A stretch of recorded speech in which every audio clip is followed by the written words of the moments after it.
7, and the first time I was called a Paki.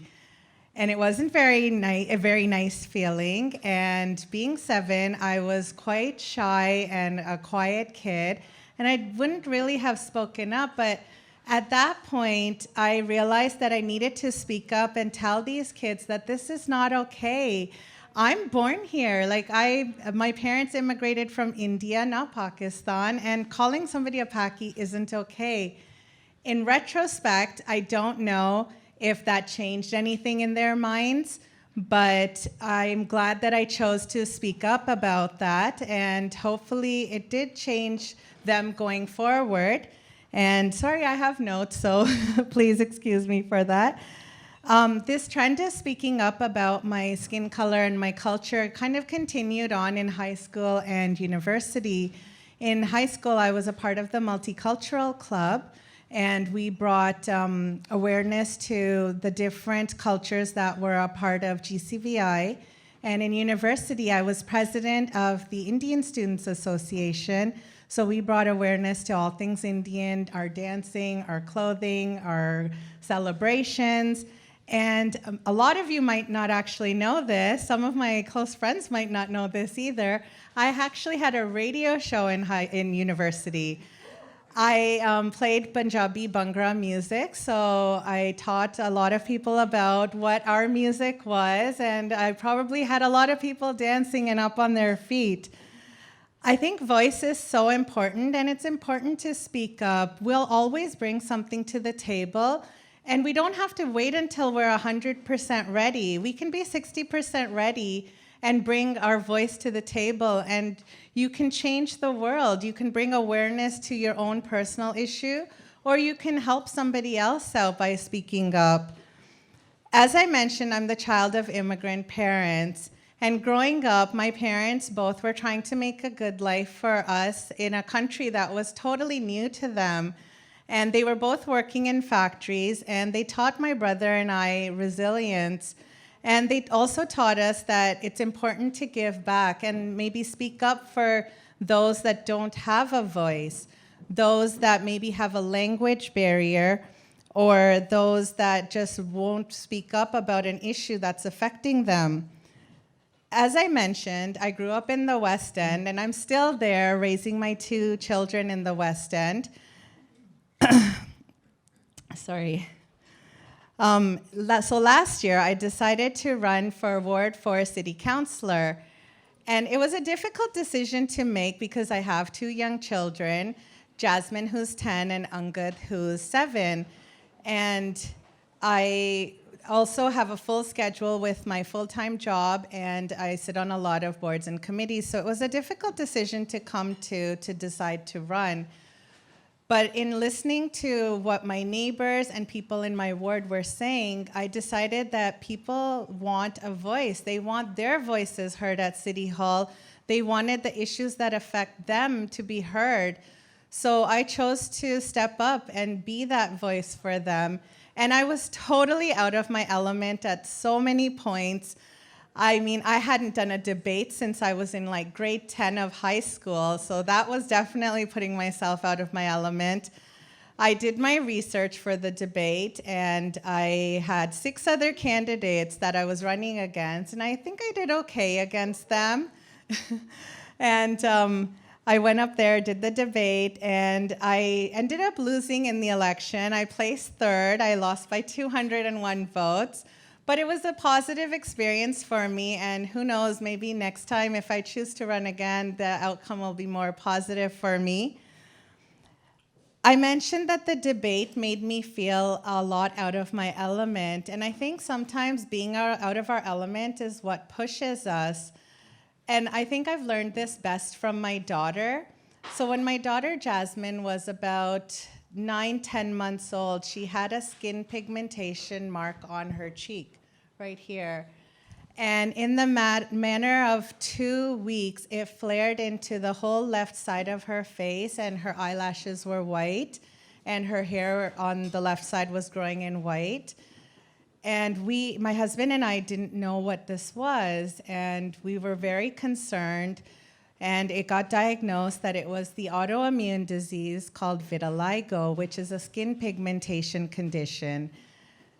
And we were devastated. It was a really difficult time in our lives, and we didn't know. We had to educate ourselves what this is. Is there treatments for it? There's not. And what we can do to help her. And it didn't make things easier that when we would go out, people would be staring at her or passing comments or saying remarks to us like, what did you do? What is this? What can you do about this? And I just didn't know how to deal with all of this. And it was a dark, dark place in my life, and I just ended up not even going out anymore. And so this occurred from about the 1 year mark to just under when she was 2 years old. So right before she turned 2, my mother-in-law called.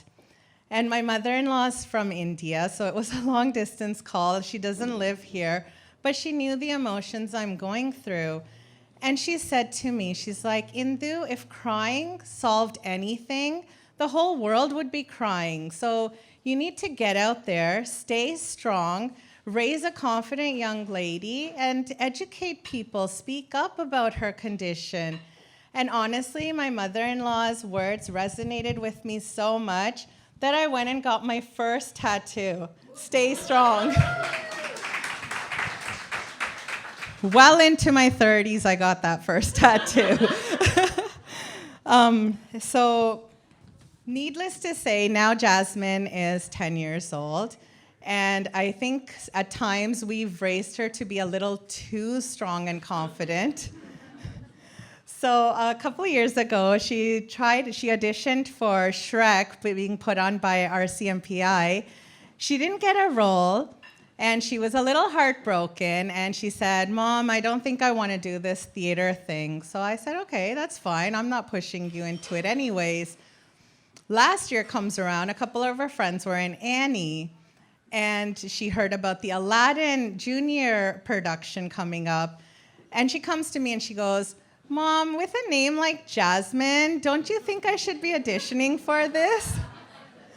So I laughed and I told her, I'm like, well, I'm not going to help you prep or prepare your song or anything. I'm just going to drive you to the audition. You have to do it on your own. So she prepared a song. She has no vocal training, by the way. She prepared a song and one of her friends helped. And she went to the audition. So the day of the audition, she gets to the audition and she has the worst cold.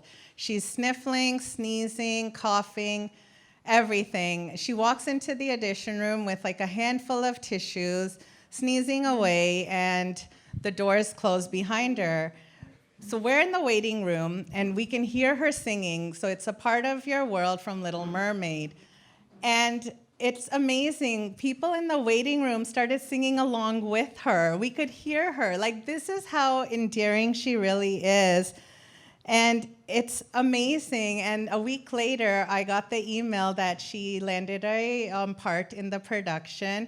And I was so proud of her because she's going on stage, and it's okay to look different and go on stage and perform. And I'm so proud of her.